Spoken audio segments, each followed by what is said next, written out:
Olá, pessoal. Hoje a gente vai iniciar um novo conteúdo, né, para tratar das relações entre natureza e as dinâmicas que ocorrem nessa natureza. Então, a dinâmica da natureza, radiação e paisagem.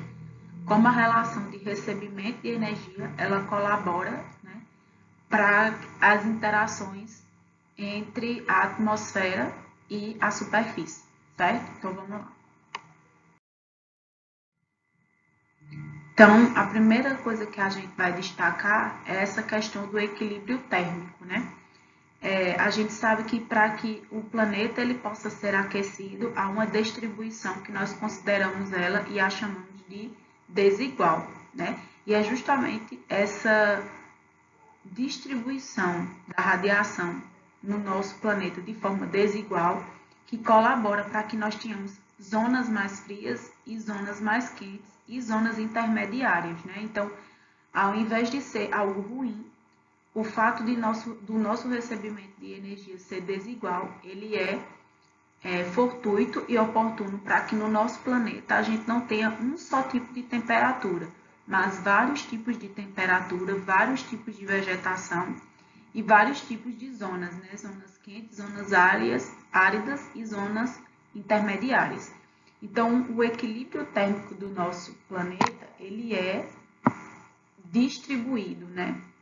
E redistribuído entre a superfície e a atmosfera. Então, o equilíbrio térmico na superfície terrestre, que é justamente essa zona aqui onde nós estamos, ele tem uma sequência, né? Uma sequência de simulações de distribuição dessa radiação solar, de como ela chega, de como ela é refletida e radiada para a superfície e para a atmosfera.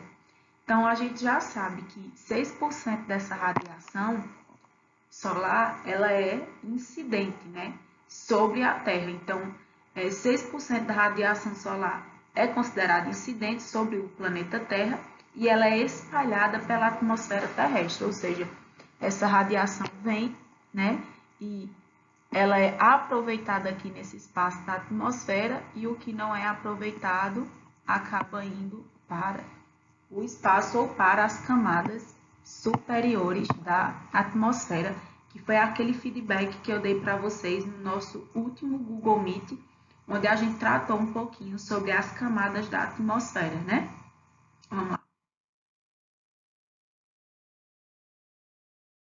Então, a distribuição dessa radiação, ela possui porcentagens, né? A gente já viu ali que uma parte dessa radiação ela é incidente, né, sobre o nosso planeta, e agora a gente vai ver outras porcentagens que fazem com que essa distribuição também chegue no nosso planeta, certo? Então, 26% dessa radiação, ela é considerada difundida, né, ou seja, 26% da radiação que chega à superfície, ela é difundida de maneira indireta, né, e chega à superfície onde ela é o quê?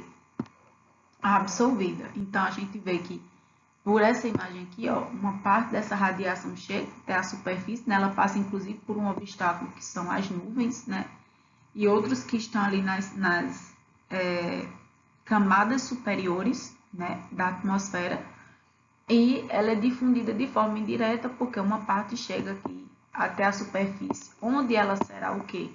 Absorvida, e uma parte chega até o quê? Metade do caminho, né? E uma outra parte vai ser o quê? Refletida. Então, vamos lá. 25%, ou seja, mais 25%, a gente já usou 4%, 26% e agora 25% dessa radiação incide diretamente, né, sobre a superfície terrestre, que acaba absorvendo essa energia. E por que essas informações são tão importantes? Elas são importantes porque elas modificam a atmosfera e principalmente a superfície terrestre onde nós estamos. Os nossos modos de vida, né? A forma como a gente se veste, como a gente se agasalha, a forma como a gente suporta ou não suporta as temperaturas, né? E a variação que ocorre entre elas, mas principalmente como os vegetais vão absorver essa radiação, né? Os objetos em concreto vão absorver essa radiação. Então, essas percentagens elas nos fazem fazer um estudo mais apurado de como a superfície terrestre, que é onde nós vivemos, consegue absorver essa radiação, certo? De uma forma mais próxima do nosso entendimento. Então, vamos lá. Outros 4%, né, dessa radiação é refletida pela superfície, ou seja, pelos continentes e pelos oceanos. Continentes, que é onde nós, seres humanos, moramos, né? E os oceanos, outros seres, né, vivos moram, né, como os animais de vida aquática. Então, a gente sabe que 4% de toda essa energia, de toda essa radiação que é recebida, é refletida pela superfície, pelos continentes e pelos oceanos. 19% dessa energia é absorvida pela atmosfera, ou seja, ela chega até aqui, né, metade do caminho, e as camadas da atmosfera que vão estar por aqui, né, acaba absorvendo essa energia, bem como as nuvens, né? As nuvens também recebem essa energia. Então, 19% da energia que vai chegando no nosso planeta fica aqui, ó, nessas zonas que são as camadas, né, da atmosfera, bem como as nuvens também recebem essa radiação. Continuando aqui sobre o equilíbrio, 20% desse equilíbrio térmico que a superfície terrestre tem, né? Dessa energia que é recebida, é refletida pelas nuvens, ou seja, chega aqui, ó, a gente vê a nossa radiação, chega aqui na nuvem, nossa coleguinha, o que é que acontece? Ela acaba refletindo essa quantidade de energia para outras camadas da atmosfera, ou seja, essa energia, essa radiação não chega até a superfície terrestre. Então, 20% da energia que nós recebemos, ela é refletida pelas nuvens, ou seja, bate aqui na nuvem e acaba indo para outras camadas da atmosfera. Cerca de 51% da radiação solar incidente sobre a Terra, né, de forma direta ou difusa, é absorvida pela superfície, ou seja, os outros 51% de todos esses porcentagens que a gente acabou de ver, dessa porcentagem, 51% dessa radiação solar é incidente sobre a Terra, ou seja, ela chega à superfície do nosso planeta, né? Chega ao nosso planeta de forma direta ou de forma difusa, né? E é absorvida pela superfície, que é, obviamente, ó, a quantidade de energia que a gente recebe, certo? E que é absorvida aqui, ó, no continente, que é onde nós vivemos, e que passa, inclusive, para as camadas inferiores do nosso planeta. Lembram das camadas que a gente estudou, né? O manto, o núcleo externo, o núcleo interno, tá bom? Então, essas camadas acabam também absorvendo essa radiação, essa energia. Então, continuando aqui, ó, parte dessa radiação solar que é absorvida pela superfície, ela retorna à atmosfera sob a forma daquilo que a gente chama radiação terrestre, né? Então, essa radiação ela é a maior responsável pelo aquecimento do ar na troposfera, que é a camada mais próxima, né, de nós que estamos na superfície. Então, todo o aquecimento que a gente tem no nosso entorno, ele tanto é do recebimento direto que a gente tem da radiação, bem como do recebimento que a gente devolve, ou seja, da troca que a gente faz com a atmosfera. Então, parte da radiação solar absorvida pela superfície retorna à atmosfera sob a forma de radiação. Então, como a gente estava falando, essa radiação ela é a maior responsável por esse aquecimento do ar na troposfera, que é essa camada aqui, né? Que é mais próxima de quem? Do homem, né? Dos seres vivos, mas principalmente de nós, né? Então, outros seres vivos também absorvem essa radiação, mas essa radiação que a gente retorna, ela é responsável por esse aquecimento e também pelo fato de nos deixar aquecidos, né? Então, a nebulosidade e os gases do efeito estufa são responsáveis por manter o ar da troposfera aquecido. É isso mesmo, tá? Os gases de efeito estufa, eles são benéficos, né? Para que a gente consiga se manter como espécie, né? E outros seres vivos de forma aquecida. Os gases de efeito estufa, eles só vão ser maléficos quando a gente tem um acúmulo, né, de sujeira, de poluição nessa camada aqui, né, da atmosfera, na troposfera, o que faz com que nós tenhamos um acúmulo excedente, um acúmulo maior de calor do que aquele necessário para manter aquecida essa camada, certo? Então, assim, se a gente consegue manter ela sem essa camada aqui suja, né? Sem ter essa camada. Então, quando a gente fala desses gases de efeito estufa junto com a nebulosidade, é justamente por esses dois fatores, né? Os gases que se encontram nessa camada aqui, juntamente com as nuvens, que fazem com que nós consigamos manter, né, esse ar da troposfera aquecido e, pelo mesmo, impedir que a perda da radiação terrestre ela seja total para o espaço. Então, é extremamente importante que nós tenhamos esses gases do efeito estufa nessa camada, a fim de possibilitar o quê? O aquecimento da superfície onde os seres vivos estão instalados, certo?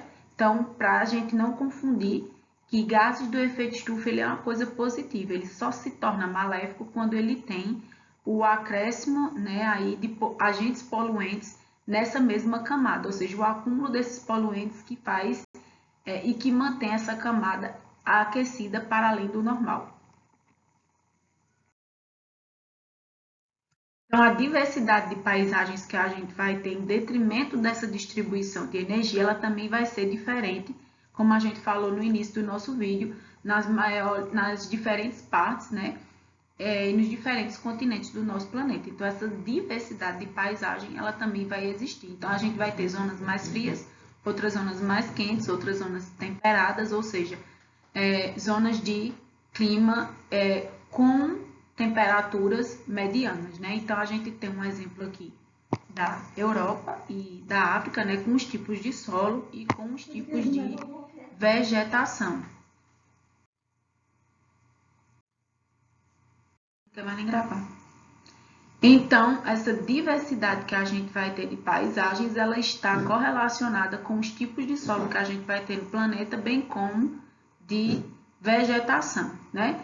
Então, a gente vai ter aqui paisagens das mais diversas, quando a gente fala do continente europeu e do continente africano, para designar um tipo de solo, né? Então, solos recobertos por gelo e neve, solos que a gente vai chamar de laterítico, solo castanho, solo de deserto, solo preto, solo marrom de floresta, um solo podisólico, solo de tundra e o permafrost, que é essa região aqui, né? Onde a gente vai ter um quantitativo maior de gelo adensado a essa camada. Então, esses tipos de solo, eles estão aqui caracterizados na nossa legenda também a partir de quê? Dos tipos de floresta. Então, as cores aqui na nossa legenda vão designar os tipos de floresta que a gente vai ter, né, nos determinados continentes. E, a saber, os que a gente está citando aqui, né, Europa e África, bem como os tipos de solo. Então, as florestas que a gente vai ter, uma floresta tropical, né, floresta decídua subtropical, cerrado subtropical, savana tropical, pradarias, estepes, desertos, cerrados mediterrâneos, florestas latifoliadas mistas, taiga, floresta de coníferas, tundra, gelo e neve, que também faz parte, né, desse cenário, e a vegetação alpina. E aí vocês poderiam perguntar, mas a gente tem cerrado em outros lugares do mundo, né? Temos sim, a gente tem no Brasil, né, com as suas especificidades, mas a gente também tem o cerrado em outros lugares do mundo, né? Então, a gente vai ter essa subdivisão aí, principalmente desses tipos de solo para com vegetação na Europa e na África. Aqui a gente vai ter só os tipos de vegetação, né? Que a gente já citou, né? Agora há pouco, só que aqui a gente consegue ver as colorações, né? De uma forma mais tranquila, a saber, essa região aqui, ó, da África, onde a gente tem uma porção, né, de deserto bem considerada, bem como de savana tropical. E desse lado aqui, a gente consegue ver quais são os tipos de solo que a gente encontra em determinadas áreas, né? Que estamos estudando, certo? Vamos lá.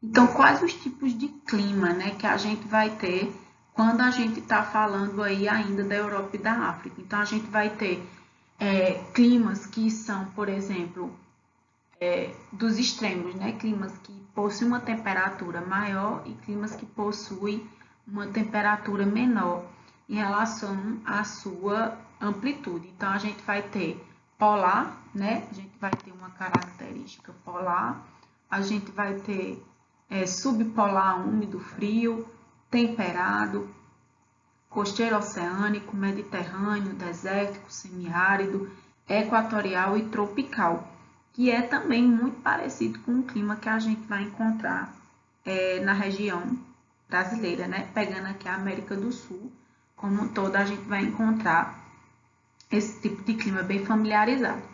E a interação que a gente vai ter entre esse clima com a vegetação. A gente sabe que a vegetação ela é um produto do clima existente naquela localidade, né? Se o clima é mais úmido, a gente vai ter uma floresta ou uma vegetação mais densa, né? Com a copa das árvores mais cheia. Se a gente tem um clima mais árido ou semiárido, a gente vai ter uma vegetação mais rasteira, né? Sem essa densidade toda. Então, há, obviamente, uma ligação intrínseca entre o clima e a vegetação. Então, aqui a gente pega o exemplo do clima e da vegetação de Serra Leoa, né? Que o antigo nome era Lunge. Então, lá o clima é considerado o quê? Um clima tropical, né? Que significa essa região aqui, ó, né? Essa região aqui da África. Então, essa região aqui amarela, a gente vai chamar ela de desértica, né? Tá aqui na nossa legenda. E tropical, essa laranjinha aqui. Então, Serra Leoa tá logo aqui, ó, pegando outros tipos de clima também, mas principalmente pegando o clima tropical, que é um clima considerado sazonal, né, seco ou úmido. Quando a gente diz sazonal, seco ou úmido, a gente está relativizando, ou seja, em alguns momentos a gente vai ter o quê? Uma zona de escassez hídrica, né? Ou seja, pouca pluviosidade, em outro momento uma zona de um período maior de umidade. Faz importante denotar que aqui a gente tem aquilo que a gente chama de climograma, certo? Então, esse gráfico que a gente tem aqui é um climograma, certo, pessoal? E esse climograma, ele traz para a gente uma relação entre média de chuva em milímetro mensal e a média mensal de temperatura. Então, a gente faz uma correlação entre temperatura e o que? Precipitação, né? A quantidade de água que choveu em determinado período, seja de dias, seja de meses ou seja de ano.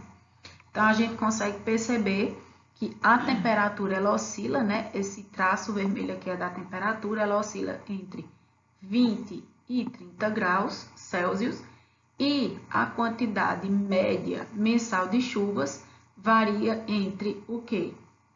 200, né? Entre 100, na verdade, até 300 milímetros, mas tendo aqui uma maior porção dos meses do ano de maior quantitativo de chuva. Então, a gente tem os meses aqui, depois de 4 é abril, né? 5, 6, ou seja, maio, junho, julho, agosto, setembro, outubro, novembro, mas até outubro, propriamente dito, com um índice bem favorável de chuvas.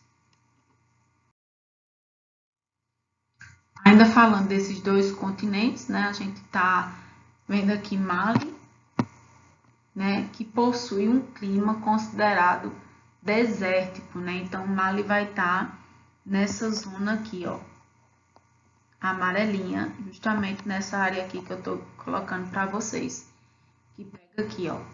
Então, quando a gente fala isso, a gente tá dizendo que Mali tem um baixo índice de quê? De precipitação. A gente já vê aqui, ó, a temperatura, né? Ela varia entre mais de 20 graus, ultrapassando os 30 graus, né? A gente percebe que aqui já chega perto dos 40 graus. E a precipitação, ela é o quê? Abaixo dos 100 milímetros, o quê? Mensais, ou seja, chove pouquíssimo, né? E ao longo do ano a gente percebe que nem chega a 100 milímetros mensais em nenhum dos meses do ano. Então, é um clima realmente de deserto, né? Com poucas espécies de vegetais, certo? Lá na Itália, a gente pegando aqui um outro extremo, né? Lá na Europa, a gente vai ter aqui, ó, Roma, Itália, tá logo aqui. Possui um clima considerado mediterrâneo, né? Ou seja, a gente vai ter aí uma condição de chuvas medianas para baixo, ou seja, o clima do Mediterrâneo é esse aqui, né? Verdinho. E a gente vê, ó, que as temperaturas elas oscilam entre menos de 10 graus, né? Aqui, começando aqui, a aproximadamente 25 graus Celsius, não ultrapassando muito isso, tá certo? E a quantidade de chuvas, né, ultrapassa pouco mais de 100 milímetros mensais. Então, bem pouco também, então tem essa variação. Porém, o que é que difere o Cerrado Mediterrâneo ou o clima mediterrâneo do clima desértico? A gente percebe que aqui no clima mediterrâneo, a gente tem uma quantidade de chuvas mensais contínuas, né? Mesmo que seja menos de 100 milímetros, mas há uma continuidade dessas chuvas, diferentemente do que acontece no clima desértico, onde a gente não chega a esses 100 milímetros e a quantidade é menor e em alguns meses chega a não chover, tá certo? Então, continuando aqui, né, a gente falou de Roma, na Itália, agora a gente vai falar de Paris, na França, que é um clima considerado temperado, né, e o clima temperado ele também consegue ter essa sazonalidade na sua distribuição de chuvas e temperaturas consideradas amenas. Então, a gente vai ter temperaturas que oscilam aí de perto de 0 grau, né, até pouco mais o que? 18, 19 graus Celsius, e a quantidade pluviométrica, né, mensal, ela não chega a 100 milímetros, porém, a gente sabe que é uma quantidade de precipitação que consegue manter uma temperatura mais amena e também consegue manter, principalmente, uma continuidade na quantidade de chuvas mensais. Então, todos os meses do ano chove-se um pouco. Então, isso consegue manter a umidade do ambiente. Próximo aqui, Rússia, né? Moscou tá nessa área aqui, né? De clima o quê? Subpolar, úmido frio, considerado então um clima subtropical úmido, porque a gente também tem zonas de polaridade. Então, o clima da Rússia vai ser considerado um clima subtropical úmido, tem temperaturas bem baixas, né, também, aí passando dos 0 graus, ou seja, temperaturas negativas, como a gente pode ver aqui, e chega até no máximo aqui 18, 19 graus Celsius, né? Então, as temperaturas em geral ao longo do ano são de frio mesmo, a sensação térmica é sempre bem baixa. E a quantidade de pluviosidade, né, a quantidade de chuvas desse lugar, ela também consegue ter uma sazonalidade, não chega a 100 milímetros, mas consegue manter nessa homogeneidade na quantidade de chuvas. O clima polar, né, que a gente falou que na Rússia também nós temos o clima polar, que foi esse daqui que eu citei para vocês no slide anterior. Ó, nessa região aqui mais ao norte, né, da Rússia, a gente vai ter um clima considerado polar, ou seja, temperaturas bem negativas e bem baixas, né? A gente percebe que a maior parte do ano as temperaturas são o quê? Abaixo de zero, certo? Temperaturas negativas. E quando é para além disso, chega-se no máximo aqui a 12 graus Celsius em determinados períodos do ano. E a pluviosidade também ela consegue manter sua sazonalidade, porém sempre abaixo dos 100 milímetros. O clima tropical, né, como a gente pega aqui a Angola, por isso que eu digo que a África, o continente africano é muito parecido com o que a gente tem na América do Sul, principalmente aqui no Brasil, né, o clima tropical. Então, Angola possui essa característica de um clima tropical, né? Ela está aqui, ó, bem nesse cantinho. E a gente vai ter uma das características do clima tropical é a sua intensidade, né? Da quantidade de chuvas, ou seja, a gente tem uma quantidade razoável aqui mensal, né? De mais de 200 milímetros mensais. E a temperatura ela consegue se manter de alguma forma estável, né? Acima dos 20 graus e menos do que 30 graus. Então, uma temperatura considerada amena.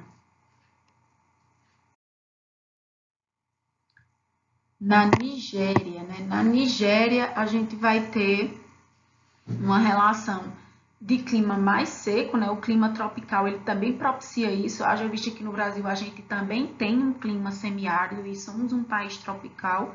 Então, esse clima semiárido que a gente vai ter lá na Nigéria, ele faz com que nós tenhamos esse aporte, né, de uma quantidade de temperatura maior ao longo do ano, chegando aqui a mais de 20 graus Celsius e chegando aos 30 graus, né, e baixando um pouquinho, mas sempre entre essa cota de 20 e 30 graus Celsius, tá certo?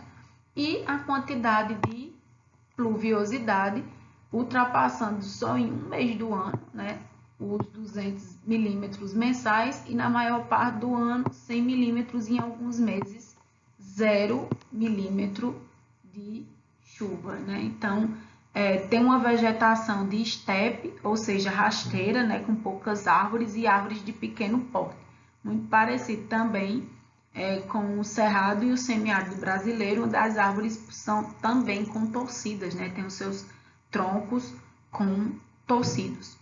Então, vamos lá. Durban, né? Na África do Sul, tá logo aqui, ó. Durban possui um clima que a gente vai considerar o quê? Um clima costeiro oceânico, né? Ou seja, temperaturas que variam de 20 a menos de 20 graus, né? Na maior parte do ano, não passando de 30 graus Celsius, e uma quantidade pluviométrica aqui ultrapassando os 100 milímetros, mas nunca para além disso, certo? E uma quantidade considerável de chuvas durante os meses, ou seja, uma continuidade e uma constância, né, da quantidade de chuvas em nível mensal ao longo do ano.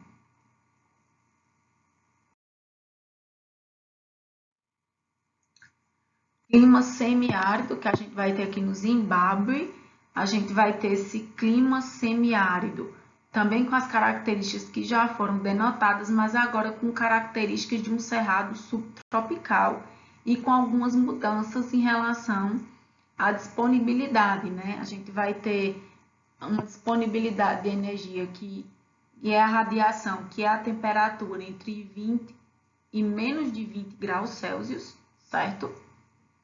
É toda essa região aqui, ó, o Zimbábue.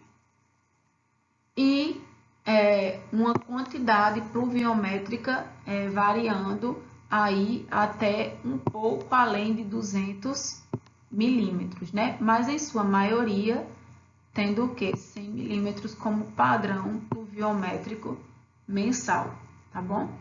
E ainda entre essa interação entre clima e vegetação, a gente vai ter o clima equatorial, que é extremamente importante, porque quando a gente olha para ele, ó, tá logo aqui, o clima equatorial, a gente está falando de um clima que possui uma temperatura ótima, né, entre 20 e 30 graus, que não tem uma grande oscilação e uma quantidade de chuvas que sempre ultrapassa o quê? Os 100 milímetros mensais e em alguns momentos os 200 milímetros mensais. Então, possui uma constância na sua quantidade de chuvas, mas de nível elevado, com quantitativo de chuvas maior.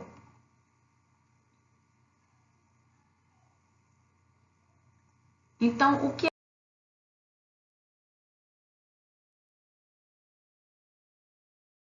que isso, pessoal, colabora com o nosso ciclo hidrológico, né? A gente sabe que, a gente acabou de ver, que quando a gente fala de climograma, a gente está falando de uma relação entre temperatura e precipitação.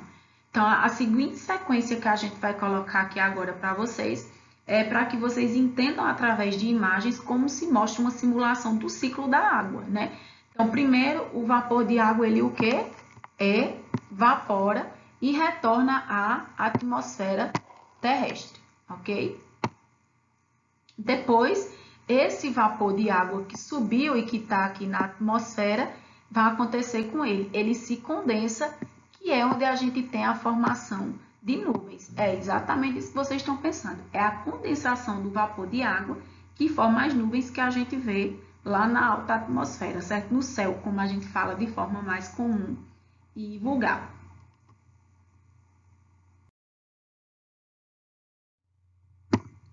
Vamos lá. Então, continuando. O vapor de água, né, que está condensado, volta à superfície de que forma, pessoal?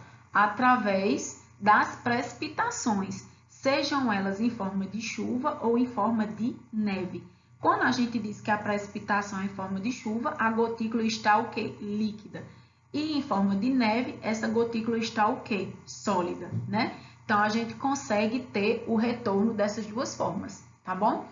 E posteriormente a isso, a água aqui, o quê? Que precipitou, né? Ou seja, a aguinha da chuva aqui, ó, que precipitou, ela vai circular na atmosfera terrestre através de quê? Na forma de rios, de lagos, de aquíferos, dos mares e etc. Então, essa água que caiu aqui, ó, ela sofreu um escoamento superficial, foi para os lagos, né? Para os oceanos, para os rios, para os aquíferos e também penetrou aonde?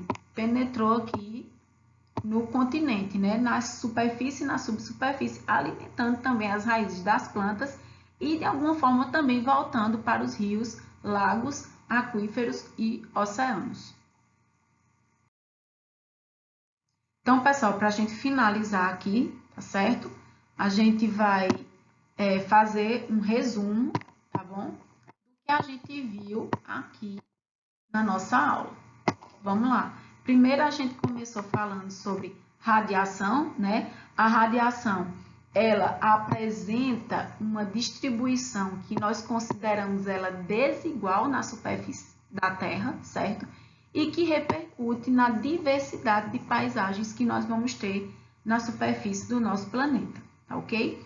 Essa radiação, ela atravessa a atmosfera, né? E promove aquilo que nós chamamos de equilíbrio térmico na superfície terrestre. E é justamente por conta desse equilíbrio térmico que nós conseguimos nos aquecer e manter a vida no nosso planeta, né? A radiação também implica na formação de quê? Dos fenômenos meteorológicos e do ciclo hidrológico que acabamos de falar dele. Então, esse é o resumo do que a gente viu aqui na nossa aula. Espero que vocês estudem, se dediquem e a gente se vê na nossa próxima aula com outro conteúdo. Acessem as atividades, participem dos Google Meets, assim a gente consegue tirar a dúvida, bem como lá nos fóruns de dúvidas, né? Os fóruns gerais. Lá também é possível que a gente consiga tirar essas dúvidas, tá bom? É isso, pessoal. Um forte abraço. Tchau, tchau.